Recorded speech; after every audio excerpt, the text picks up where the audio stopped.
This is the noon news from Montana's news leader. Good afternoon, and thanks so much for joining us on this Friday. I'm Aja Goare. President Trump announced today what he called the heaviest sanctions ever against North Korea. During his speech to those at the Conservative Political Action Conference's annual convention today, the president also laid out his plan to end gun violence in schools. CBS's Aja Goare has more. The crowd at the annual CPAC convention greeted President Trump enthusiastically. We salute our great American flag. We put our hands on our hearts for the Pledge of Allegiance. And we all proudly stand for the national anthem. Much of the president's speech focused on his plan to stop gun violence in American schools by putting guns in the hands of some teachers. Well-trained, gun-adept teachers and coaches and people that work in those buildings. You do a concealed carry permit.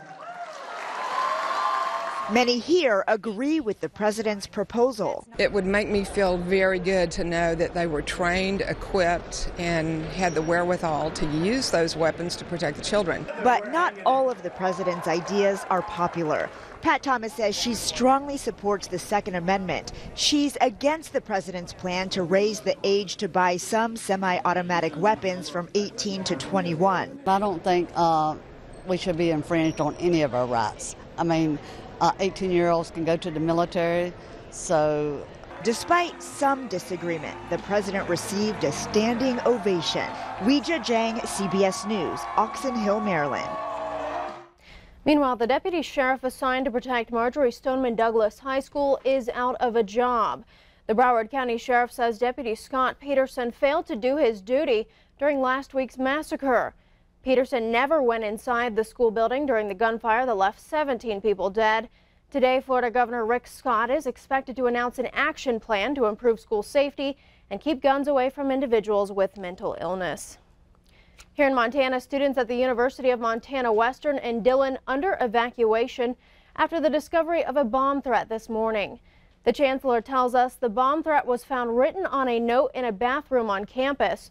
Officers are going building to building, checking for anything suspicious. All classes and activities scheduled for today are canceled, including Founders Day's events. Over 1,300 students are enrolled at this university. School officials in Havre are looking into a shooting threat written on a bathroom stall. According to the Havre High School Facebook page, the threat was first reported Thursday.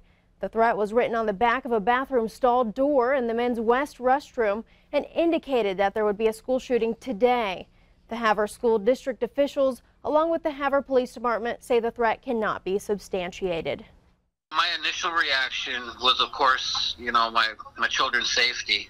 Putting something out there for the parents to read, really didn't reassure me on the safety of my children in this instance. School will be in session and buses will run today, but there is an increased police presence. The Hardin teacher facing felony charges for hiding a gun in her classroom for a student has been fired.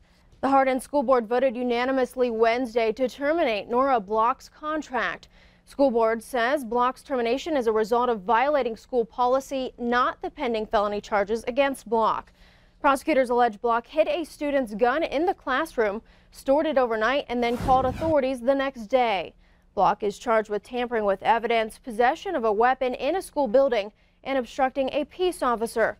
Her termination is effective immediately. The second suspect in the 2016 murder of a Great Falls teenager avoids prison time for her role in the murder. Breanna McCombs was sentenced in Cascade County District Court to 30 years with the Montana Department of Corrections for robbery. Coombs admitted she intended to steal drugs from Megan Merriweather, but said she did not plan for Merriweather to die.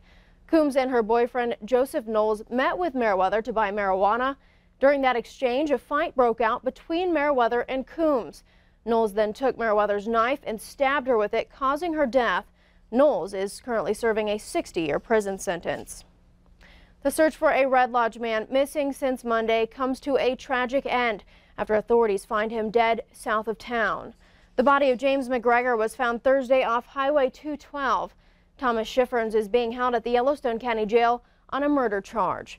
McGregor had been living at Schifrin's home on 14th Street and Haggett Avenue. A high school friend of Schifrin's told authorities he contacted her on Monday and wanted help fleeing Montana.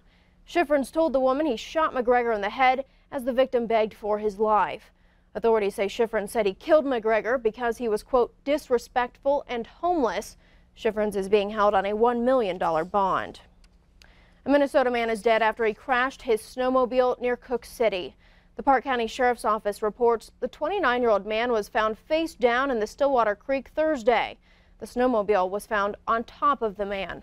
Authorities say it appears the victim was riding solo and side-hilling above the creek. He lost control and tumbled into the water. It's unclear how long the man had been in the creek before he was pulled out by search and rescue crews. His name has not been released. We turn now to the weather scene with Ed McIntosh, and we still got chilly weather all across the state. That's exactly right, Asia. We're dealing with a lot of cold, and we will be, even though the temperatures are going to start to edge up a little bit, they're still going to be colder than average in most places. Looking over towards Missoula right now, you can see some of the haze and the low clouds. Temperatures right now at 15 degrees there. The capital city, we can see the top of the dome. The rest of the picture is cut off. 8 degrees there with a little bit of a breeze. Bozeman Pass, that's typical of a lot of the roadways. Still a lot of snow sitting on the at least we're starting to see some clearing on the main roads themselves. And as we take a look out towards right now, Great Falls, 19 degrees, but that southwest wind is knocking that wind chill down considerably. And as we take a look over towards Butte, temperatures are in the teens, but with lots of sunshine, and Billings remains very chilly. We'll have more weather coming up in a few minutes. Thanks, Ed. And these extremely cold temps, a reminder that Butte is still without a permanent homeless shelter. MTN's John Amy spoke with Butte Rescue Mission leaders to learn more about the shelter's progress. The Butte Rescue Mission is still focused on its mission to get a new homeless shelter built at this location at the end of East Platinum Street. On that campus, we will have shelter for men, women, children, and intact families. We'll also have we'll renovate a warehouse that's on the property that will be called the taproot of our campus. The mission's previous shelter on East 2nd Street was forced to close last April due to fire code violations. After an exhaustive search through most of the year, the mission secured the new location and plans to put a prefabricated facility on the site. We can't move them onto the property until we get all the infrastructure done, which is the sewer, the water, the sidewalks, all that kind of stuff needs to be bonded and the permits for them. And so Pioneer Technical is working on our final plans, and those will be done the first week of May. It won't be until at least late summer when the shelter can open here on this empty lot. And this week's extreme frigid temperatures was a stark reminder of how much this community needs a homeless shelter. Monday, when people got word that it was going to be 30 below zero, I think they started to panic. Our phone was ringing off the hook on Monday looking for shelter. These people were directed to Action Inc.'s temporary shelter on North Main Street, which will only remain open until the end of spring. Lyons said it's a moral imperative that Butte have a permanent shelter. It's extremely important for our community to have a shelter where we can take care of our less fortunate. In order to have a healthy community, you have to take care of the poor. There's still more winter to go. John Amy, MTN News in Butte. Thank you, John. And the shelter is expected to cost about $1.5 million.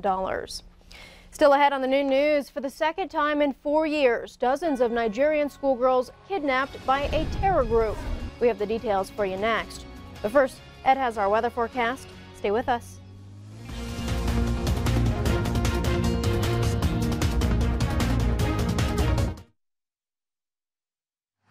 You're watching MTN News with Aja Goare, Storm Tracker weather with Ed McIntosh, and Farm and Ranch News from the Northern Egg Network.